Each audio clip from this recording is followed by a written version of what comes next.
Huh? Right. Yeah, you let me know, Madam Clerk. The way.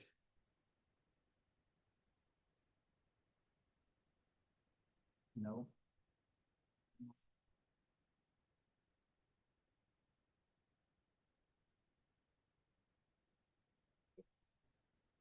Fit into this shirt in 2 years. Yeah, good for you. I like They this. have to fit into this jacket the best in like 2.5.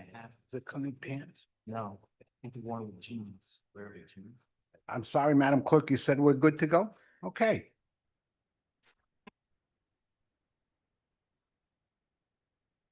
I'm having a tough time with the gavel.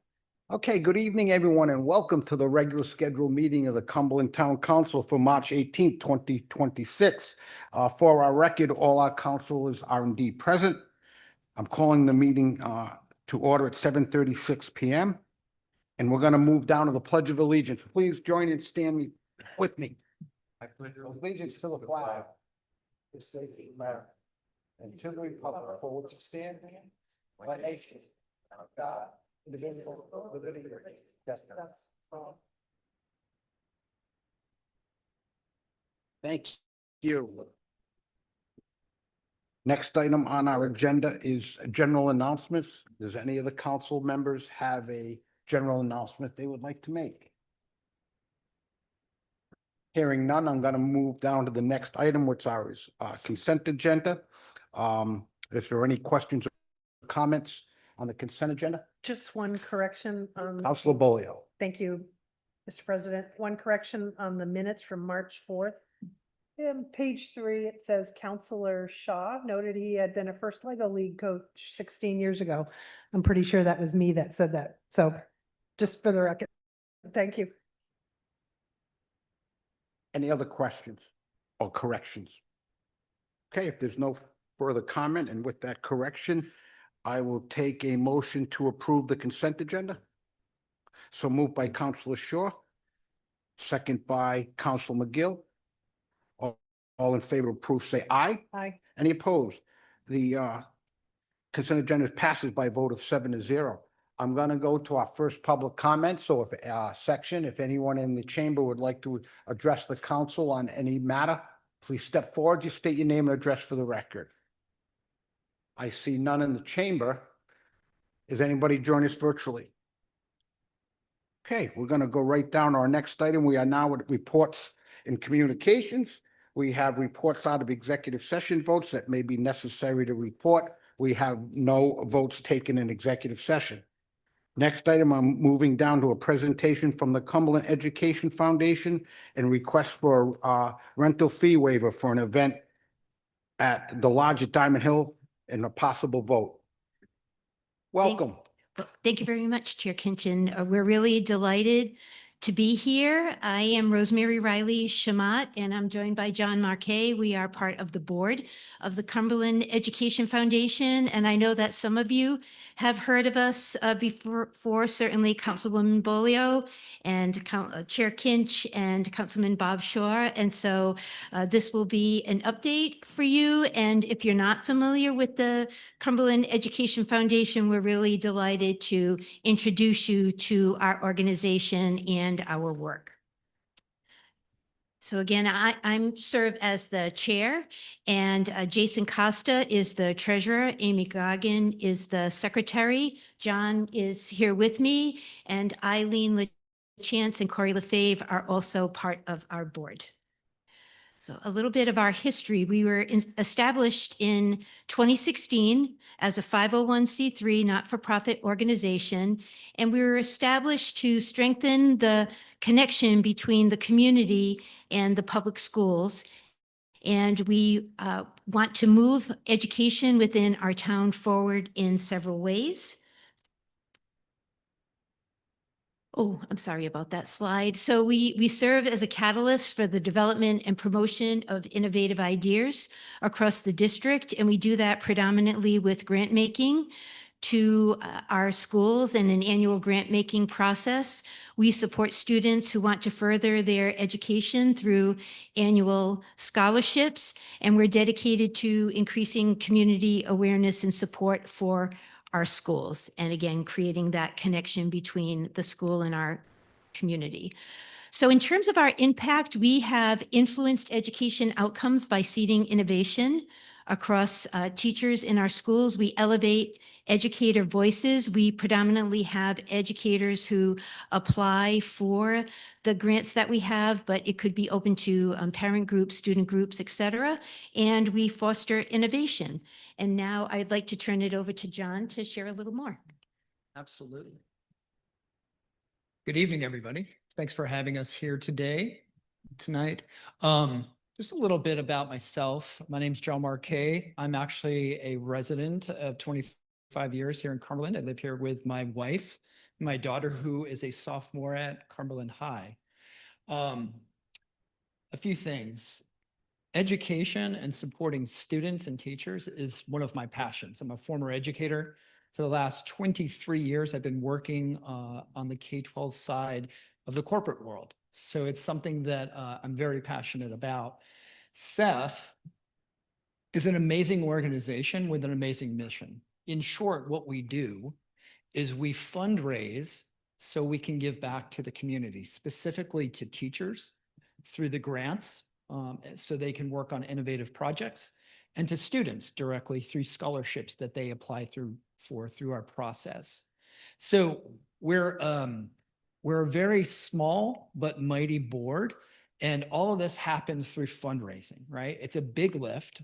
Everybody on our board, there's 6 of us, we all work full time. We all travel quite a bit. So fundraising central to what we do to be able to actually do this and give back to the community, to the teachers and the students. As of today, through our grants, we've actually granted out a little over $57,000 to teachers who basically what we do is we fund their specific projects that they don't really get resources for through the school system. And it's to hatch ideas that they don't have the funding for, and then they take those projects forward. Same thing with the scholarships. We've given scholarships to the tune of a little over $16,000 to students to move on to higher education. So here's where we could use your help, right? Through all this fundraising, every dollar that we have to spend on expenses for these fundraising events, and we have some really creative ones that we've come up with. We've done comedy nights, we've done trivia nights, we've had several really big galas, but every dollar that we raise that we have to use for expenses for these events is a dollar that we can't give back to teachers and we can't give back to students. So we look for, when we do these events, we look for efficiencies, right? Efficiencies of how we can get these expenses down so we can actually increase how much we're supporting our teachers and our students through our foundation. We have this great opportunity, right? We have this really awesome new facility, the Lodge. It's run by the community, right? It's of the town. We would love to host our events there, right? And we could use your help. So our ask tonight is to consider waiving the fee for not just CEF, but any Cumberland-based not-for-profit organization that gives back to the community like we do. That's the point of consideration that we're having you consider tonight. It would be very helpful. We would love to use that facility, but we also have to be conscious of the output, right? The expenses, so we can actually maximize what we're giving back to the community. I think one of the things that makes our not-for-profit unique, when you look at other not-for-profits, is nobody takes a salary, right? It's 100% volunteer. No one gets a stipend for the work that we do. It all goes back to the kids and it all goes back to the teachers of Cumberland. So we appreciate you considering what we're asking for tonight, and we thank you for your time. Thank you. And I should, I sometimes I just jump right into the middle. Nothing. I'm like my father. So I am a lifelong resident of Cumberland. I'm a graduate of Cumberland High School, and my children went to Cumberland High School, and I have a grandson at Garvin. Congratulations. Thank you very much. Thank you. Thank you. Counselor, any questions of the board members? No questions. So I'm assuming. Just one if I may- Counselor Bolio. So it says a request for a rental fee waiver for an event at the Lodge at Diamond Hill. Possible vote. So to the solicitor, if we were to honor a request for a fee waiver, the waivers that have come to us before have been for a specific date and time. Would that need to be something we would vote on specifically? No, I think that you could give this organization a fee waiver for this event. And then when they come back with a date, it would apply to that date. Thank you. Sweet.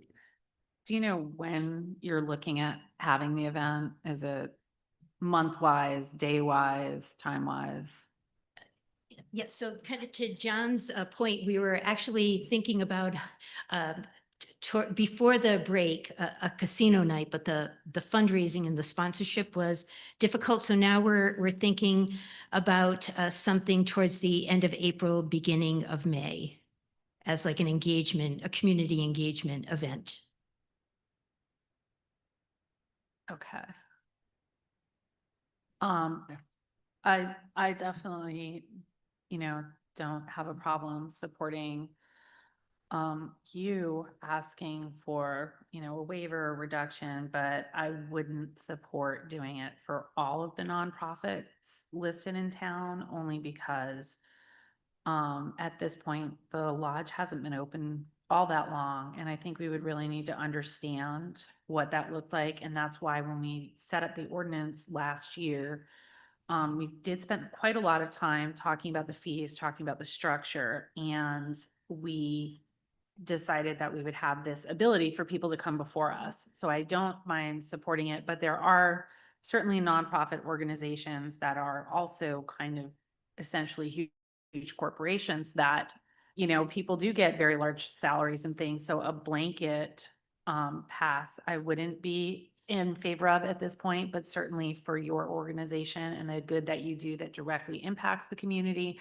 And the fact that your funding is really going directly to your mission and not that I have a problem with people collecting salaries, but obviously like that would need to factor in. And I think for now, for this, generally speaking, it would be a case by case basis for me. Councilor McGill. Oh, thanks for explaining the cause, and it sounds like the organization does some great work, but we have had other entities come in and asking for fee reductions and waivers, and I've always been opposed to it. I didn't want to go down that rabbit hole, so to speak. So I'll probably be in the minority on this vote if I say no, but I don't want to have to even go down the case by case basis for people or organizations that are asking for waivers or fee reductions. Okay, thanks. Thank you, Councilor. Councilor Shaw. Thank you, Mr. President. So I'm going to echo Councilwoman Sweet's thing as far as it stands right now, you are standing in front of us. And if we're not utilizing a beautiful place like Diamond Lodge to help a smaller in-town organization like yourself, then what is it there for? I would be in support for you to use your event. And for future events, if we were to come to until the ordinance such changes. But I echo that same thing about the larger. There are some nonprofits in the town that have the money anytime they want that could contribute to have a nice facility. When you're looking at something like yourself, where your organization was started to sort of plug a little hole in the system to give back to the community back in 2016, made up of straight volunteers, not a lot of money compared to some other organizations that are out there, then yeah, we should be supporting you in your endeavors. So I would be in favor for this particular vote. Thank you. Thank you, Councilor. Anyone else? Councilor Boyle? Yep, if I could add, so familiar with the foundation, I think you've all done great work. And it's a thankless job at times because it's really hard to find great ideas and keep things fresh. But I'm sure you help improve the learning in our classrooms and support kids as they're moving on to other entities. As Counselor Sweet noted, we have had a number of conversations about how do we set the rate, what's the right rate? And more recently, is it time to revisit that? And we felt in ordinance subcommittee that it was too premature to really kind of readjust any type of rates. We needed to have more events, more data, and definitely more feedback from the administration. But I would support the request for a fee waiver for an event at the lodge. Thank you, Counselor. I'm just gonna, obviously I'm a supporter, as you mentioned. Counselor Bolio and I put this resolution in to get some nonprofits a 50% break, and it was decided to be held in committee because we wanted to get some time under our belt to see what it was. But at the point when I put it in, and please, Counselor Bolio, if I'm off, I compared that to the other nonprofits for youth that were in there that are getting a 50% break. You are doing the same thing, right? Just a different thing. You are supporting the youth. So I would love to support you, but I would ask, and I may make a motion to make it 50, like the ordinance reads for nonprofits, for youth organizations, because this is supporting youth. So it would be at least consistent with our ordinance says on that. So if there is, I'll make a motion to agree at 50%. Mr. President, Yeah. I'm looking at the ordinance now, so my apologies. Yeah. There are two different rates for prime season and non-prime season, and I know that Councilor Bolio had asked when. So I just want you to be aware that there are two different rates. So if you move to make it 50%, then it would be 50% of whatever they choose. Right, isn't that what is above it, what they're doing for the youth sports and so forth? I think Yeah, that no, it's for that, but I'm just saying that there's two different rates. so- One is prime, one is non-prime. So Mrs. Shermant was talking about April, that would be in the prime season. So 50% would be, depending on when they have it. If it's Monday through Thursday, it's 1,200. Fridays through Sunday, it's 1,800 for April, if that's when you have it. So I just want you to be aware that there are Okay. different rates. And I do believe, and you can correct me if I'm wrong, I do believe that line, do we have it in there that can't be done during prime?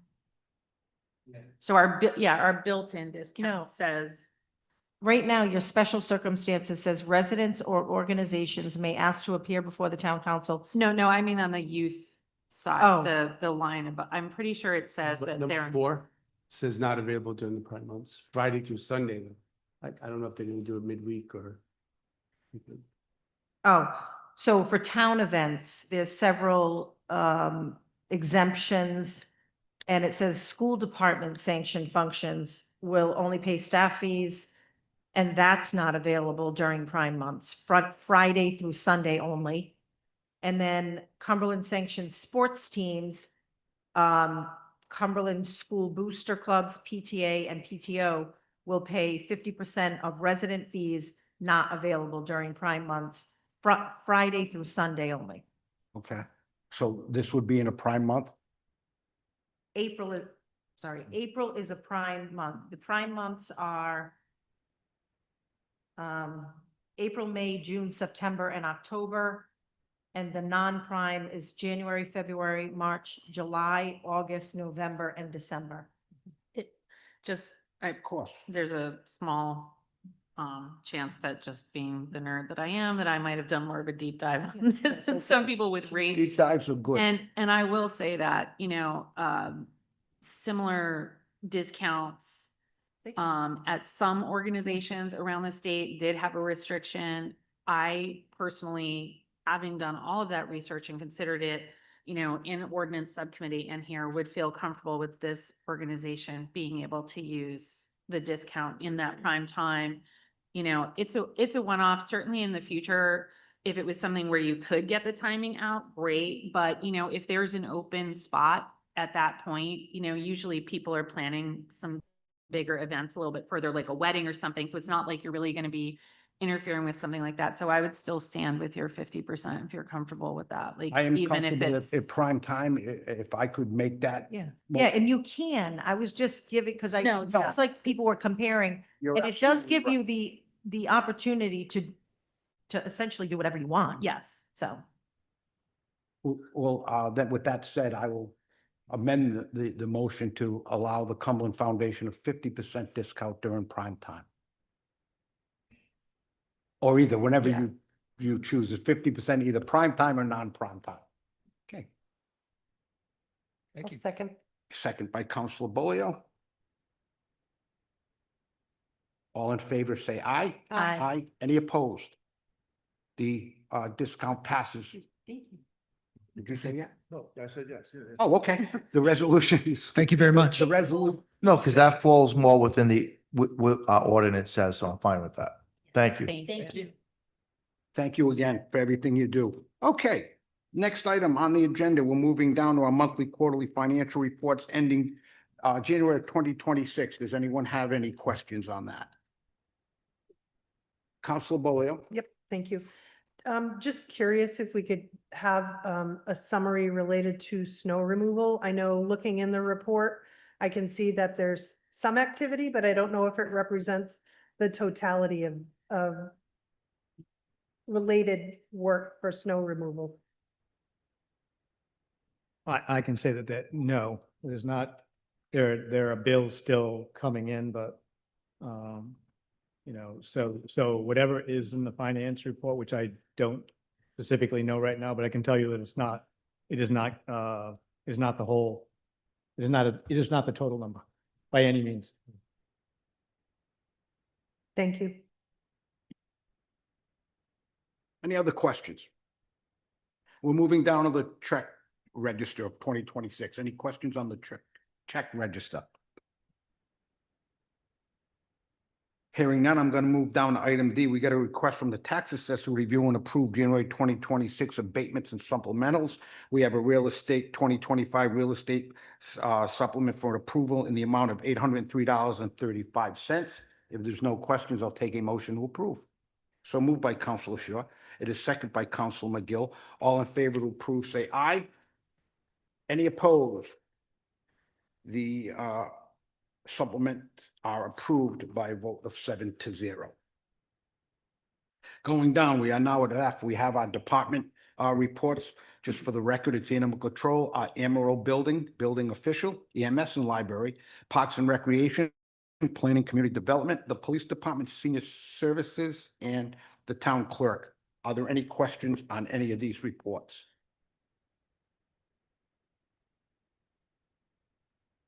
Hearing none, I'm going down to the next item. We have licensing.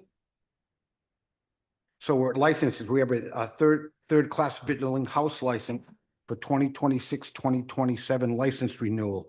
It's Rose's Italian Bakery doing business as Julian's Italian Bakery at 1181 High Street, pending fire and building. This was tabled from February 4th, 2026. So Madam Clerk, I think we all got your notes. So there's been no change since last time. They pulled the permit, but it's not done yet. Is that accurate? So Madam Solicitor, I mean, I guess we take a motion to, because we pulled the permit, to extend it again, but I mean, I think, how many extensions are we on this? Yeah, but it's over 4, right, or 3, 4?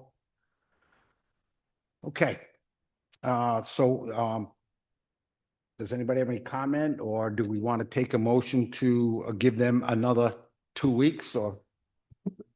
Mr. President, Go ahead, Ms. Bollett. is there a representative here from? I did not see the representative that was here last time, no.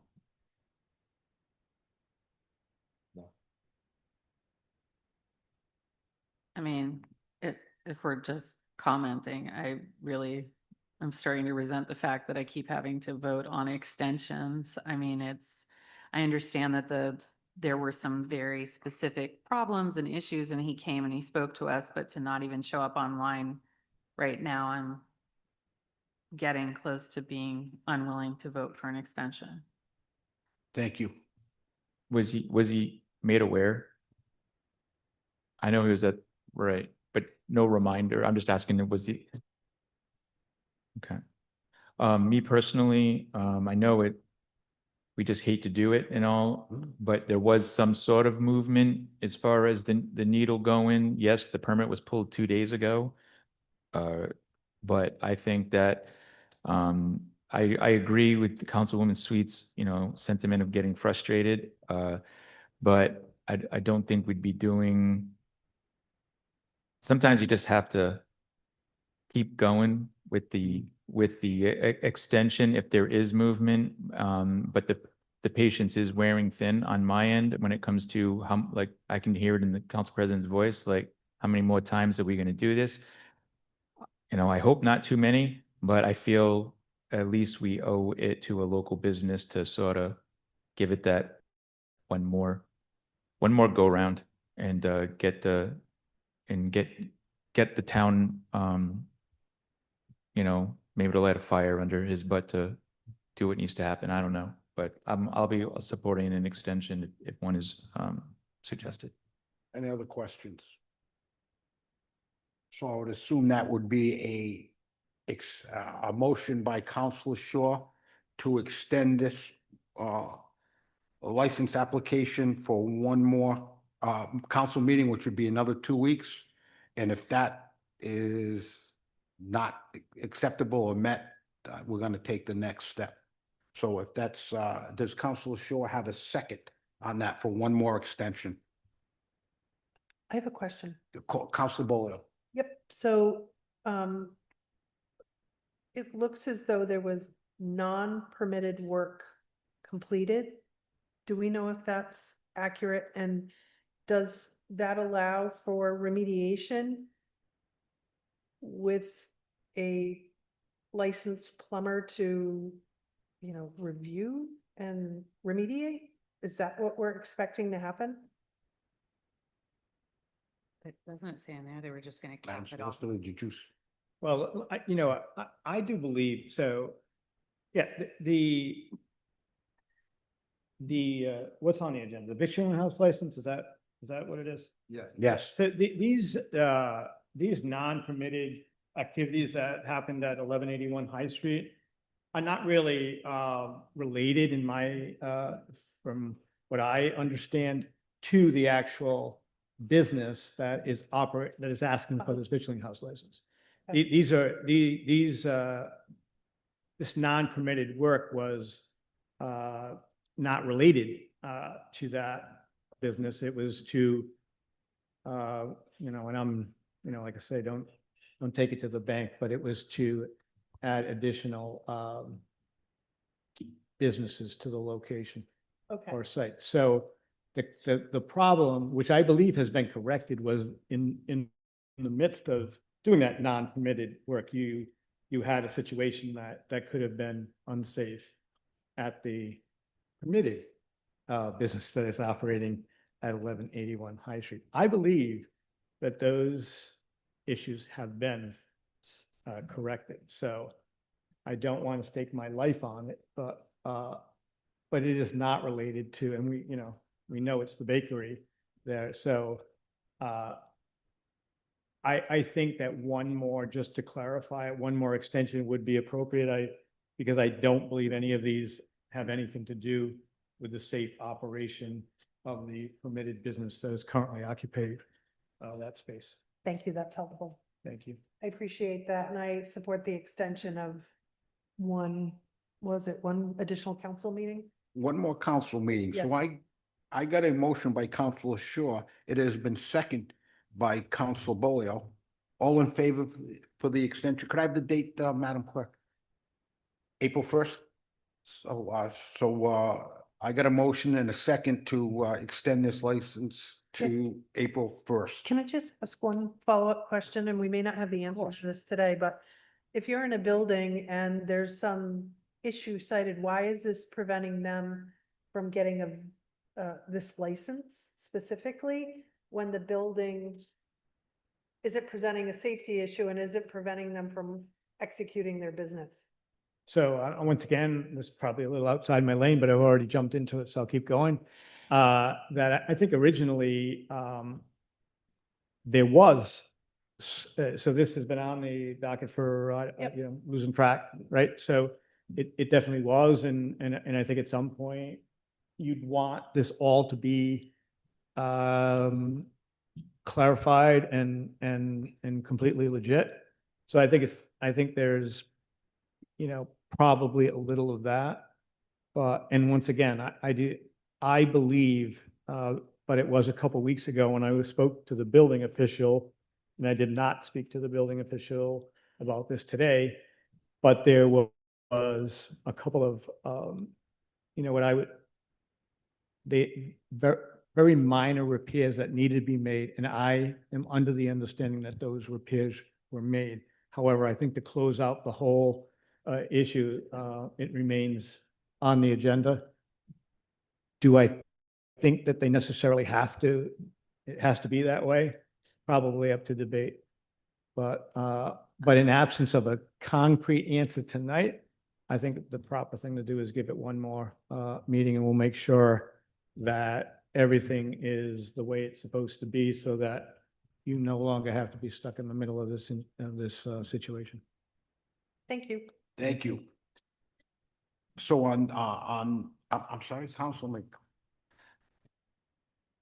So for me, I was hesitant when the applicant was in front of us 2 weeks ago and we let him come, gave him the 2 weeks. I'd be okay with one more extension, but this would be my last time voting for an extension. I'm not going to keep kicking this can down the road. I don't know what the hesitation is on their part or what they're not doing, but I think we've given more than ample opportunity at this point. I'm actually hesitant voting for an extension tonight, but I will. The other thing I would just ask is, if it does pass for the extension, that we notify the applicant that this is going to be, you know, potentially the last time we extend this for 2 more weeks, because we've been dragging this on for a while now, so. That's all I got to Yeah, say. Mr. President, I May think wanna- that it's our responsibility. It should not be in front of you tonight without a clear path forward from us. So, you know, my bad on that.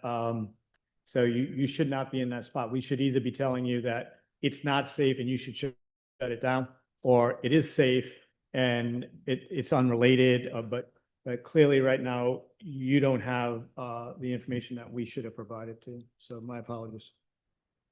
Council Sweet. I mean, the only sort of follow-up comment I have, because obviously I'm feeling a little bit more like Counselor McGill on this one, is that gentleman was here at the last meeting and he took responsibility for having it slow down, and he took responsibility for not getting back in touch with people. So even though we might say, this isn't directly related to the business or whatever, that wasn't his defense. His defense was, I messed up, I didn't communicate, and I'm going to make sure that I have everything done again. And so it still leaves me in a position of, I'm not happy with the fact that someone came up here, said, I'm going to absolutely make sure this gets taken care of. If his defense had been, well, I don't really see the bearing that this has on us operating the bakery upstairs, and, you know, why is this interfering? And he wanted to negotiate that with the administration, the building committee, then I could see that, but that's not what he said. He said, I've got it, I messed up, some things happened, it's not going to happen again. So I will not be in support of extending it. Thank you, Council. Any other comments before I go back to the motion? Okay, on this third class fiddling house license, I have a motion by Council Shaw. It was seconded by Council Bolio to extend this license until April 1st, 2026. So I will take excuse me, I got the motions. I'll just take a yay or nay here. So all in favor of the extension, say aye. Aye. Aye. Any opposed? Opposed? No. The extension passes by a vote of 6-1 with Council Sweet in the negative. Next item, we're moving down to a Vittling House License. We have an application for a first-class Vittling House License from Upper Deck Baseball Academy LLC, located at 75 John C. Dean Memorial Boulevard. If we do approve, it's pending a permit to make sale, Serve Safe certificate, Department of Health, business license, fire inspection, and a building inspection. So if there are no Mr. comments. President, I'm I just sorry. want to, I was trying to communicate with Sandra. I'm not sure that we have the right attachment to this item. It looks like this was the liquor license attachment. So I just want to make sure that they. Oh.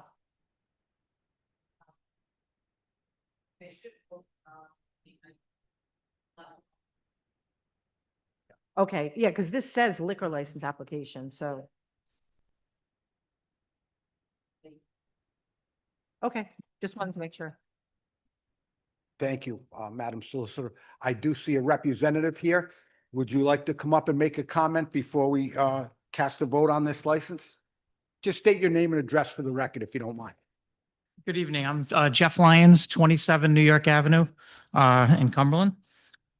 So Brad had asked me to come tonight and just talk about the menu that we plan on doing. And again, we're a baseball and softball facility first, and looking to, bring some other sports to it. So we're, just looking to do like air fryer type things, some nuggets and, some smoothies, chicken nuggets, French fries, pizza strips.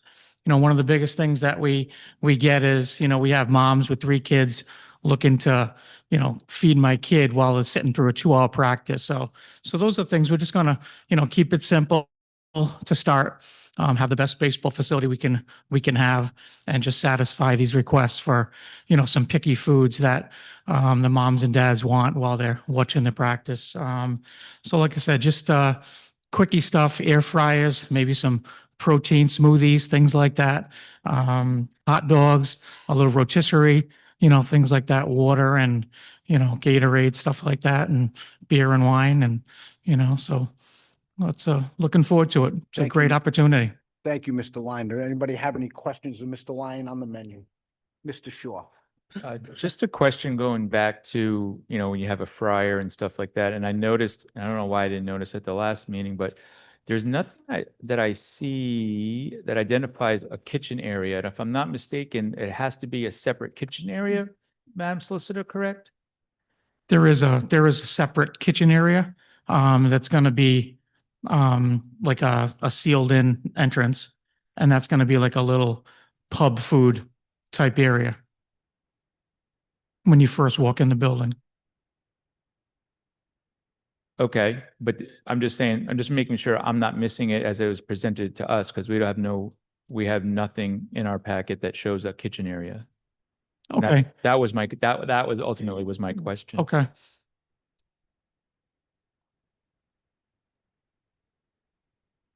Okay. Oh, okay. Was it a private room? I don't remember myself. Correct. It is included. It is? So, but it's, well, I wasn't here for the last meeting, but there's a picture of like a bartender with an air fryer and a microwave or some kind of a small oven that's like directly behind the bar. So, I mean, I don't see a problem with that. Like, That was my question to you, was like, does it have to be separate kitchen area? Because I thought there was a comment made in using those terms. no, I think that the kitchen area has to be shown on the plan. That too, yes. But in terms of, I mean, I've been to restaurants where it's kind of an open architecture. So it'd be hard to say it has to be completely separate, right? Okay. Um, I just wanted to make sure for yeah. clarification. So if purposes. that's what you're talking about, Sandra, it's just the last photograph, looks like. Good. Thank you. Mostly all just plug in, quick food. Thank you, gentlemen and ladies. One more question. Sure. I'm sorry.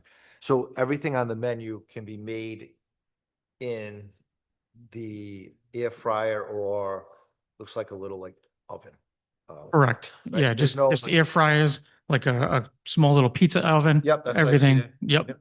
Okay. And, thinking of having a freezer there and do chicken tenders and french fries, Okay. thinking some protein smoothies with frozen, strawberries, stuff like that. Okay, so everything's there. There's no kitchen somewhere else. with No, a hood and nope. okay. Okay. No, we're very basic. Thanks. Thank you, Mr. Lyons. Thank you, Mr. Kinch. Oh, it's my pleasure. So, okay, so with that said, I will take a motion to approve the Vittling house license at 75 John Dean Memorial Boulevard. So moved by Council McGill. Do I have a second? Second by Council Mativia. All in favor to approve, say aye. Aye. Any opposed? No, I got, the license will pass by a vote of 5-2 with Councilors Bolio and Short in the negative. We're moving down to entertainment licenses. We have an application for a special event entertainment license from Blackstone Valley Garden Club for the annual plant sale located at the Cumberland Monastery, 1464 Diamond Hill Road on May 16th, 2026, from 7 a.m. to 3 p.m. If we do approve, councilors, it's pending the insurance certificate. Is anybody here from the Garden Club? Okay, if there's no one virtually or wants to comment, I will take a motion to approve the license. so moved. So moved by Councilor Bolio. It is second by both Councilor McGill and Councilor Shaw.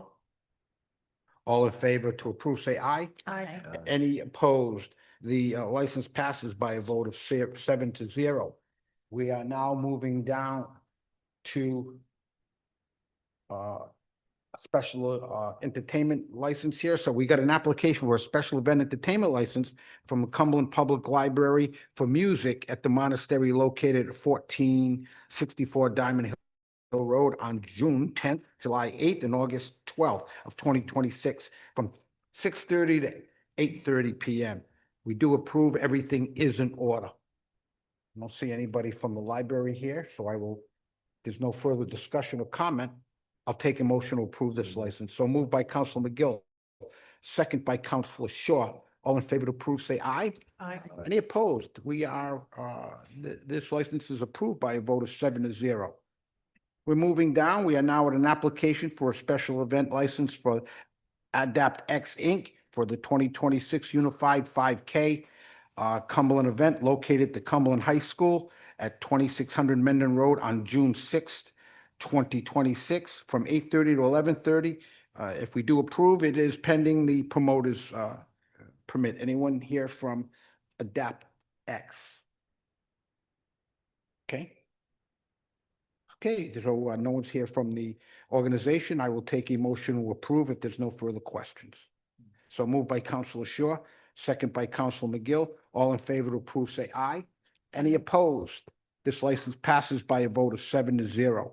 We're moving down. We are at now number 4. We have an application for a special event license from the Ashton School Association for the Ashton Color Run located at Cumberland High School, the practice field at 2600 Mendon Road on May 1st, 2026 from 5 to 7 p.m. with a rain date of May 8th of 2026. It's pending insurance certificate and a list of food trucks. So if there's Councilor McGill, you have a comment. Is this the practice field that's right behind the high school? Is that where it's gonna be held? I would assume it's where the Colts play in the background, right? Yeah. That would be the practice field. I guess. I don't know. Okay. All right. Is that correct, man? Yeah, to me, it would be the one as you come up the driveway on the left-hand side, not back where the football, Yeah. where the Colts Where play, the- but that near the Okay. girls softball field. Yeah, that was my assumption, but yeah. Thanks. Okay. Any other comments? No further comments. I'll take a motion to approve the license. Motion by Councilor McGill, second by Councilor Shaw. All in favor to approve, say aye. Any opposed? The license passes by a vote of 7-0. We are now moving down to old business. We have a resolution. We have resolution 2611. We have a resolution authorizing Mayor Jeffrey J. Mutter into an agreement with Mega Disposal LLC for refuse and recycling collection services for the town of Cumberland. This was heard earlier at the Finance Subcommittee. Chairman Shaw. Yes. Thanks, Mr. President. So the finance talked in length on the contract. We did come to the conclusion to forward it with no recommendation. But after an hour of discussion, I would don't want to repeat and then have the gentleman come up here and give a thing. So I would defer to the representative from MEGA to come up and answer any questions that the council may have since they weren't here at the meeting. So move, thank you. Sir, just state your name and address for the record. Dave Workema, District Manager from MEGA. So this was heard earlier today. Of course, most of us were here, but does any of the council people now have, who weren't on the subcommittee, have any questions of MEGA? Oh, excuse me, Mega, I'm sorry. Of course, Councilman Tivia. Thank you. I think we discussed this last time as well, but it's listed twice in here that the new one is going to be 95 gallons versus the current 130 gallon. That's supposed to be switched, right? It's good. The Correct. new So- one's going to be 130. So currently you have a 65-gallon cart for recycling service. The 135-gallon quote is kind of referencing your total capacity Of both. for 65 gallons 2 weeks in a row compared to 95 gallons every other week. So 90, the current one for recycling, then we have a 65. and It's Correct. going to be 95. Thank you. Any other questions? Just, I- oh, Council Bolio. Yep. So given that the finance committee met for over an hour, what were some of the points discussed or the questions that were resolved? I'm curious to know. Thank you, Councilwoman. So what we did talk about was the clarification, number one, of the recycle bin being out with the trash bin policy that the town has. And it was made clear that it is not it was put out there in the beginning to drive recycling back in the late, 2019, 2018 era. But as long as recycling is being picked up at least once, then the trash will continue to be picked up on a weekly basis. One of the other talking points was the cap and how contaminated loads especially could affect the cap. The cap is being decreased while the residents are increasing in the town, and that the biweekly option could not show improvement with such loads being contaminated or not, and that a major point would have been that we can always revisit this contract at a suitable point in the future with MEGA to discuss going back to every week if we felt like people were just throwing their recycling, for example, in the trash and just to get it out the same week, that kind of deal. And it's going to cost the town money. And then we could just rework the contract accordingly if we felt if the administration felt or we felt that was something that we needed to do. Can I stop you there? So I Yes. have two questions. So is Mega's experience where they have implemented this model where they see the problem that you mentioned, and has it had to be addressed? We haven't seen a notable increase in contamination. The potential definitely exists, and I think it was brought up earlier tonight. There's going to be a learning curve for the first couple of months as one, residents get used to the new schedule, and two, figure it out. But like I brought up during the finance committee, residents at Cumberland have been recycling for a very long time. And we've trained the residents to put this in the recycling and this into the trash. That hasn't changed. The capacity of the recycling can is going to significantly increase. Not only are they going from 65 to 95, which is more capacity, granted a longer time period, that wider, larger can gives them the ability to throw more stuff in there and make it fit.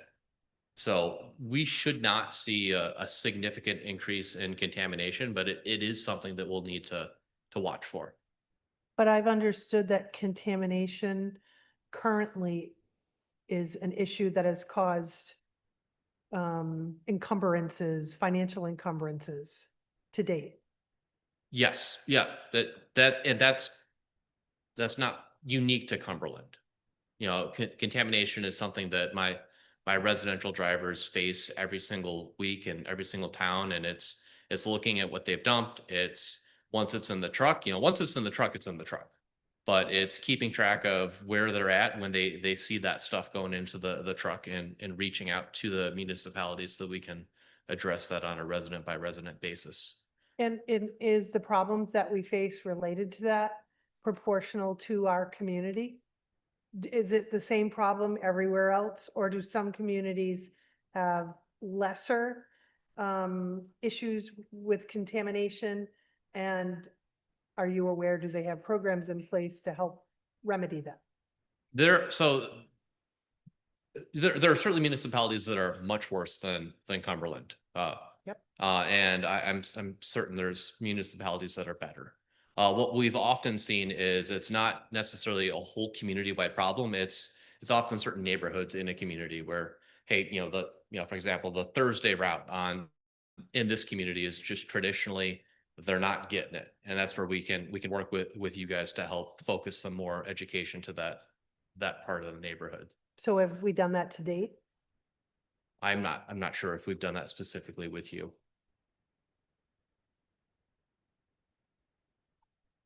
So, I mean, if we have a problem, we should address the problem, and we should know, what that problem is. If there are specific streets, areas, houses where we acknowledge that this is impacting what we do, because what I've understood is it's a heavy expense. And that's something that the town should try to avoid to encumber. And I know it's easy said than done, but I do think being targeted about that and getting data from the vendor would make the most sense moving forward. Mr. President.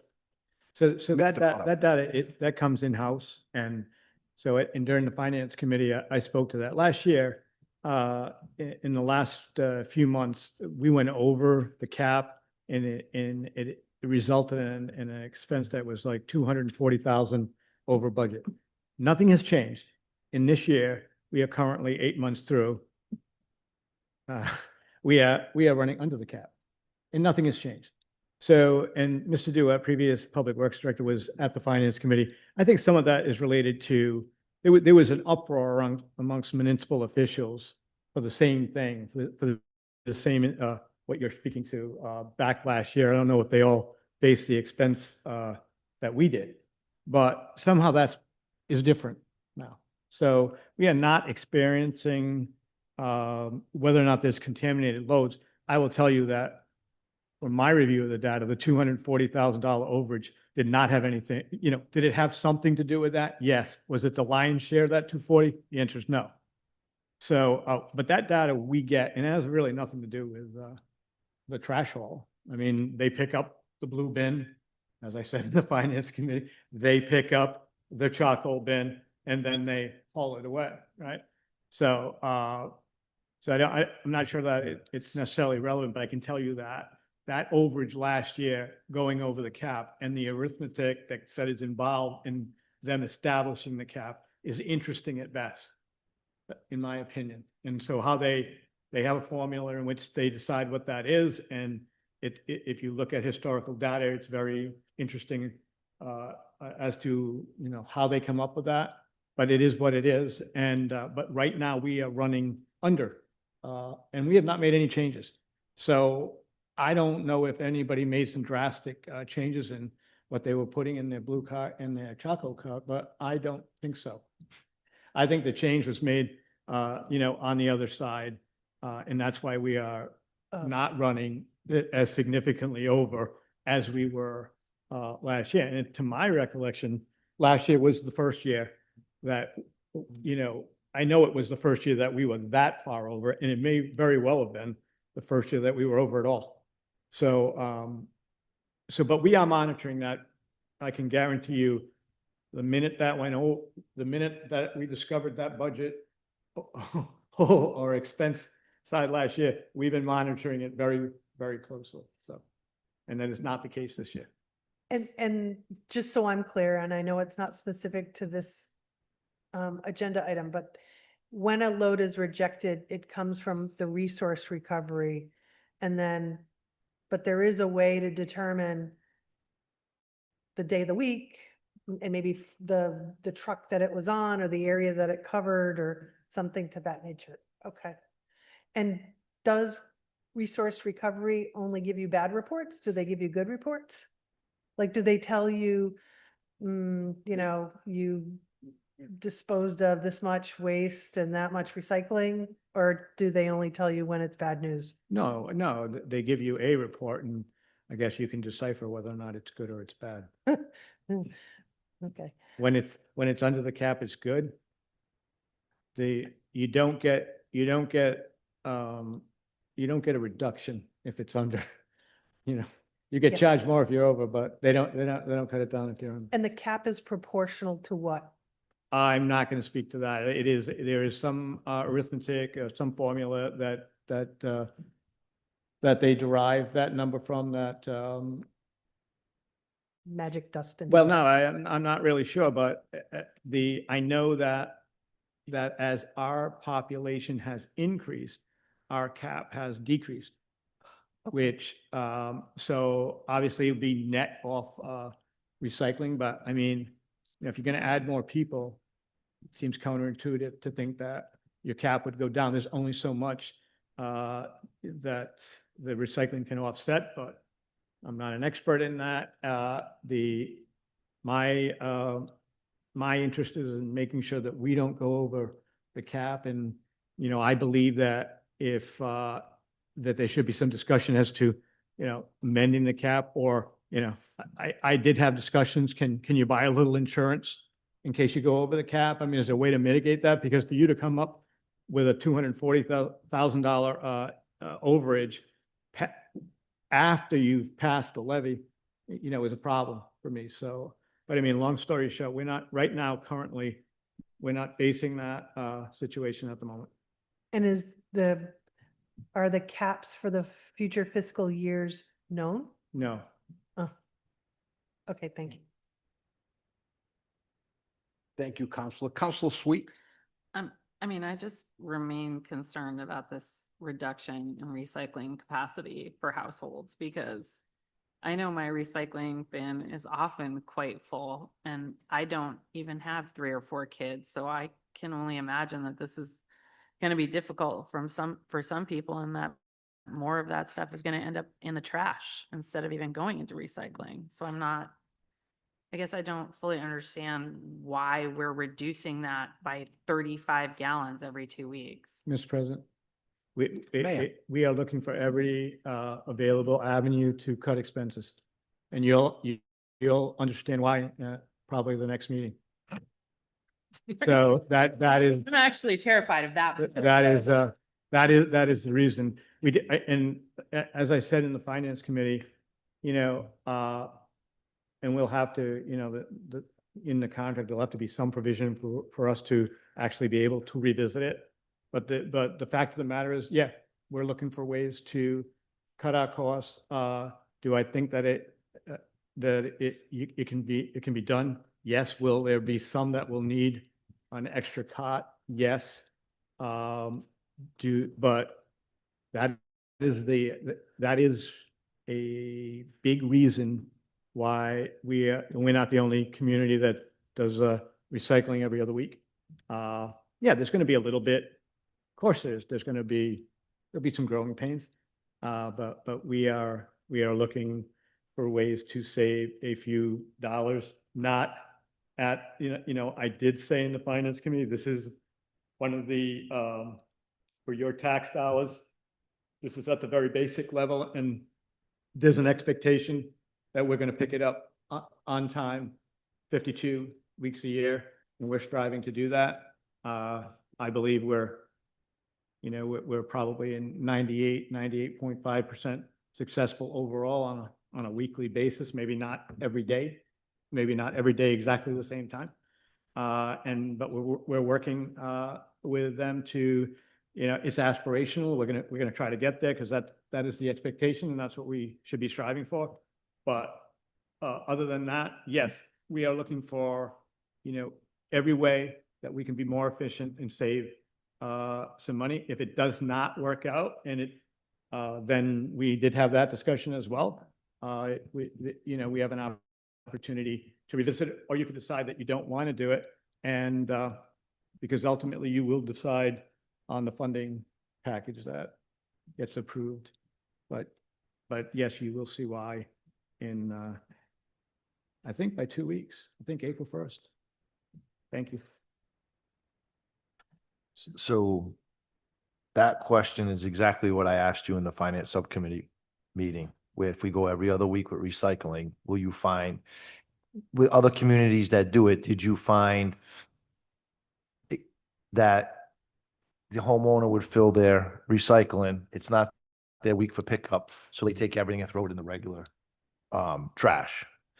But to your knowledge or your belief is that that doesn't happen. Or if it Correct. does, it's very minimal. I mean, you're not looking in everybody's bin, as you had said, you're not having the drivers do that, but you didn't see a big overage with With trash, contamination on those. with the weeks. contamination. Correct. So, thanks. Thank you. Counselor Shaw. You know, also, if I can add too, we also discussed for clarification what every other week meant. And Miga explained, and he can correct me if I'm wrong, if I did this wrong. There always will be a truck in Cumberland.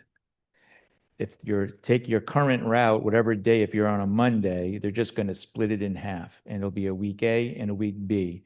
That and then Tuesday the same, Wednesday, Thursday, Friday. So there will always be a truck in Cumberland doing recycling. Where if the day was missed, then there's going to be there'll be another truck in the vicinity on the next day.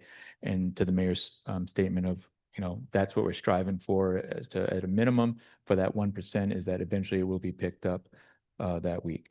And also just to add from a housekeeping standpoint, all the other extras were asked about as far as picking up large items on Saturdays, when put on a schedule, or the mattress stuff. None of that stuff is changing. That's the status quo from the current contract going forward as it relates to that.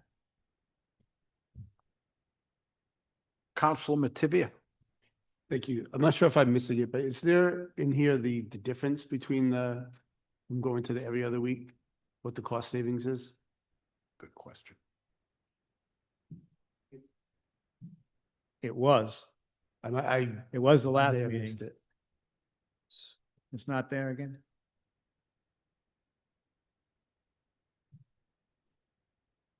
I get, is this over the life of the contract? 885,000. Be 204 in the first year, 246 in the second year, 225 in the third year, So I'm sorry, so about 800,000 savings? 885. Thank you. I thought it was in there. Any other questions? Okay, if there's no other questions or concerns, I'm going to take a motion to approve resolution 26-11. Mr. President, Oh, Mr. Bradley. Yep, just one question for the administration. Why didn't we put this out to bid?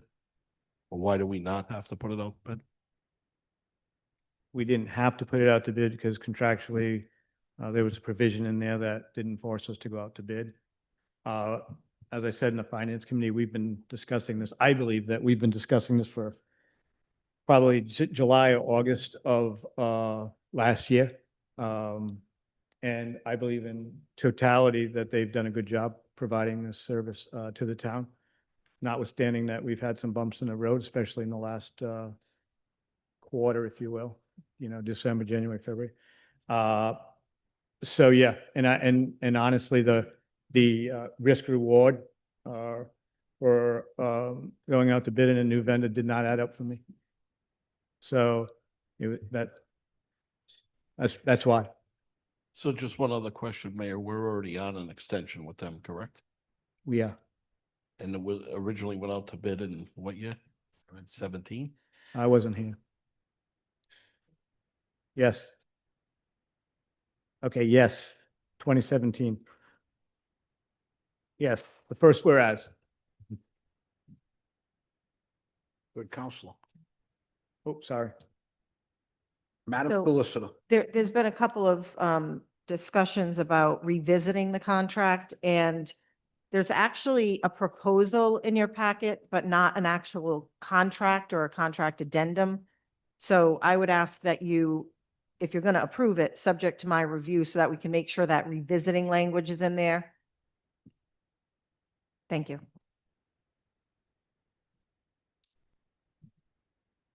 Any other questions? Okay, so with that said, on resolution 26-11, I will take a motion to approve, subject to the town solicitor reviewing the contract. Is that correct? Is how would you like that worded? Okay, good. I got so moved by Counselor Shaw, Second. second by Counselor Sweet.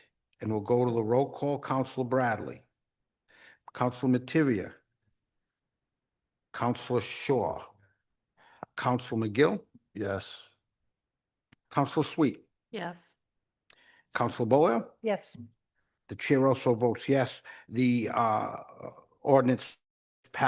resolution passes by a vote of 6-1 with Counselor Bradley in the negative. Moving on to the next item on our agenda, we have ordinance 2601. We have an ordinance amending sections of Code of Ordinances relating to stormwater management, flood hazards, soil erosion, sediment control, and utilities, presented by the council president on behalf of the administration.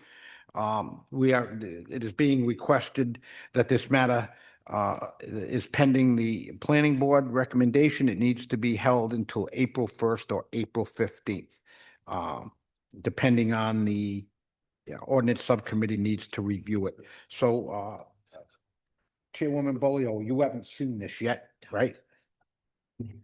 No, Mr. President. So we are waiting for approval from the Yep. planning board Okay, prior to, so I would, prefer the 15th. yep, that would be great. Okay. Thank you. So with that said, I will take a motion to table ordinance 2601 until April 15th. Thank you. You're So welcome. moved. So moved by Counselor Bolio. It is second by Counselor Shaw. All in favor to table, say aye. Aye. Any opposed? The ordinance is tabled until April 15th by a vote of 7-0. Okay, we're moving down our agenda. We're now at item 9. We have new business. We have claims. We got Mr. Jamie Bellinger, Carmen Campbell, Don Curvo, Elaine Dickinson, Donna Fidel, Alicia Kraus, Mark Lafort, Gary Littlefield, Jennifer Jutras, Stephen Kovac, Daniel Ward, Christopher Webster, and James Williams. All these claims are going to be forwarded to the Finance Subcommittee. Okay, moving down, we're now at a resolution. We have Resolution 2614. We have a resolution authorizing Mayor Jeffrey J. Mutter to engage Weston and Sampson for civil engineering and bidding services at West Sneech Brook Culvert upgrade in the amount not to exceed $112,000. Director, good evening. Good evening, Council President, councilors. This work is the Westwood Road crossing that was washed out. I don't want to remember it now, but a couple of years ago. And what was put in place after washout were a series of pipe culverts that are various sizes. I think the two concrete ones are 24-inch and the polyethylene, the corrugated polyethylene ones are 30-inch. Basically, the easiest way to explain is it's not environmentally, that arrangement is not environmentally friendly. Basically, that flow of that stream is impacted because of the way that conveyance is structured. And really what should be there is an open box culvert that allows more aquatic life to pass more easily from one side to the other. As it turns out, we have really a partner that is very interested in helping that to come to pass, that there will be a box culvert there, and they took great strides in helping myself to submit a grant application through the Narragansett Bay Estuary Program, and through a lot of, hard work and diligence, we were awarded $112,000. And that, the intention of, with the intention of completing the rest of the preliminary design has been done through another grant. So, and it was Weston and Sampson that did that preliminary engineering. So it just made sense to have them pick up from where they left off. They are an MPA vendor, so we're able to basically work with them to see if they could do the rest of what we need for $112,000, and they are able to. They would do there's a quality assurance plan that's required as one of the very first things that's on their list of things to do. Then they would do the rest of the engineering that's required and produce a plan set. And then most fun that you can have is getting it permitted. So they would guide us through that as well. It would be, our recommendation, that, the town council look favorably on the request. The second part of this would be to try and obtain grant funds to actually then do the project and put the culvert in place. Thank you, Director. Any questions of the director on this project? If I may. Council Bolio. Thank you. So the work done in 2024 was just emergency work and it was not permanent work. And now what this Correct. effort is. So without the benefit of the grant, it's pretty much permanent. But now that we have taken that approach of trying to get grant funds, it's not permanent. I'm sorry that's probably confusing, but when it was done initially, it was intended to be more or less permanent. I see, but there's an ecological advantage to making the improvements you're proposing. And this activity does the design and development and permitting. Yes. And then thereafter, you're looking to secure another grant to Yeah. actually do the physical improvement. Correct. Got it. Okay, thank you. You're very welcome. Thank you, Counselor. Any other questions? The director's good? Okay. There's no other comments on Resolution 2614. I'll take a motion to approve. So moved. So moved by Counselor Bolio, there's a second by Counselor Shaw. All in favor to approve, say aye. Aye. Any opposed? The resolution passes by a vote of 6-0. The next, excuse me, 7-0. Next item on the agenda, we have an ordinance for presentation, permission to advertise. We have ordinance 26-03, an ordinance amending the zoning ordinances of the town of Cumberland, Rhode Island, as amended. We're going to refer this to the ordinance subcommittee. Next item is our second public comment. Would anybody in the chamber like to address the council on any particular topic? Just state your name and address for the record. I see none in the chamber. Is anyone joining us virtually? No? Okay, we're moving on to our next item on our agenda is executive session. We have a vote by open call to go into executive session to discuss items of business cited in Rhode Island General Law 42-46-5A, paragraphs 1 through 9. It's a session pertaining to litigation. It's the Rhode Island Economic Development Corp. versus Wiley CA, number 2024-06458, under 42-46-5A, paragraph 2. So I will take a motion to go into executive session. So moved by Counselor McGill, second by Counselor Shaw. All in favor to approve, say aye. Aye. Any opposed? We are in executive session by a vote of 7-0.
All right. Well, good evening and thanks for waiting. The council has returned from executive session. I will take a motion to seal the minutes. So moved by Council Shaw, second by Council McGill. All in favor to seal, say aye. The minutes are sealed by a vote of 7-0. We are now, next thing on our agenda is adjournment. I'll take a motion to adjourn. So moved by Council McGill, second by Council Shaw. All in favor to adjourn, say aye. We are adjourned by a vote of 7-0 at 9:16. Thank you, councilors. Thank you, Madam Clerk.